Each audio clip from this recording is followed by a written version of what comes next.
प्रदेश भर में जुड़े हुए 508 स्थानों पर सभी माननीय जनप्रतिनिधिगण, प्रशासन से जुड़े हुए हमारे सभी अधिकारीगण और प्रदेश के सभी 508 स्थानों पर उपस्थित सभी भाइयों और बहनों, आज मुझे विकसित भारत संकल्प यात्रा के साथ आप सबके साथ संवाद बनाने का अवसर प्राप्त हो रहा है। मैं सबसे पहले आप सभी का हृदय से अभिनंदन करता हूं। मुझे प्रसन्नता है कि देश के यशस्वी प्रधानमंत्री आदरणीय श्री नरेंद्र मोदी जी ने पिछले 9.5 वर्ष के अंदर देश के प्रत्येक नागरिक को शासन की योजना का लाभ बिना भेदभाव पहुंचाने के जिस बृहद कार्यक्रम को उन्होंने आगे बढ़ाया था, उस कार्यक्रम के प्रति आम नागरिक को जागरूक करने के उद्देश्य से पूरे देश के अंदर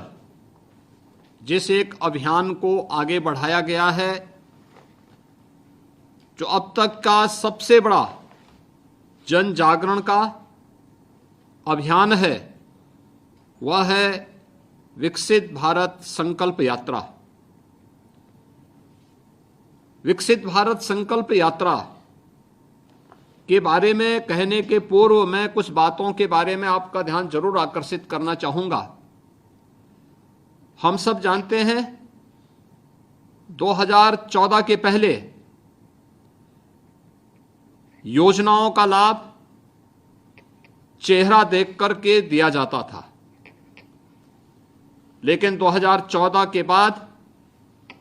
प्रधानमंत्री मोदी जी के नेतृत्व में, उनके मार्गदर्शन में योजनाओं का लाभ गरीबी, गांव,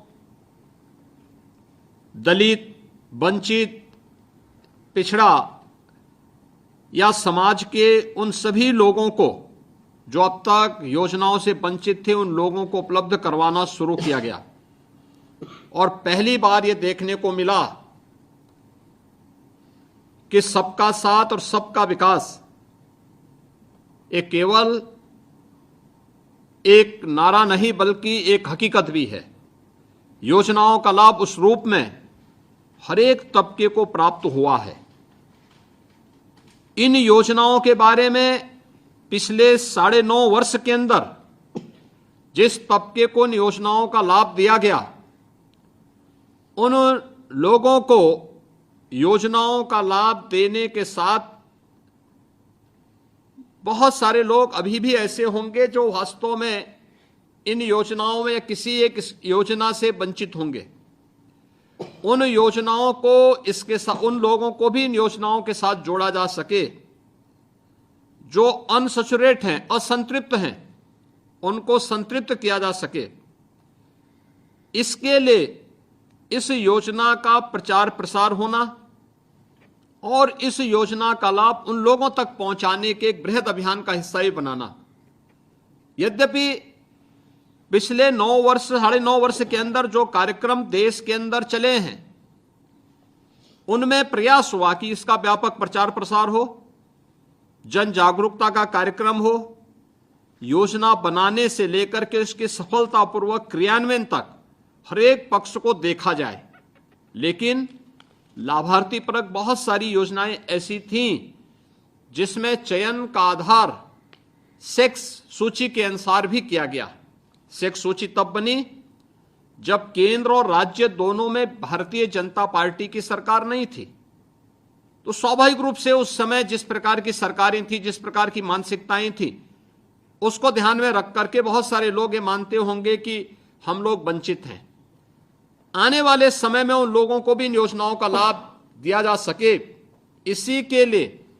ये एक बृहद अभियान चल रहा है और इसका नाम प्रधानमंत्री जी ने योजना का शुभारंभ 15 नवंबर से किया था। 15 नवंबर जनजातीय गौरव दिवस है।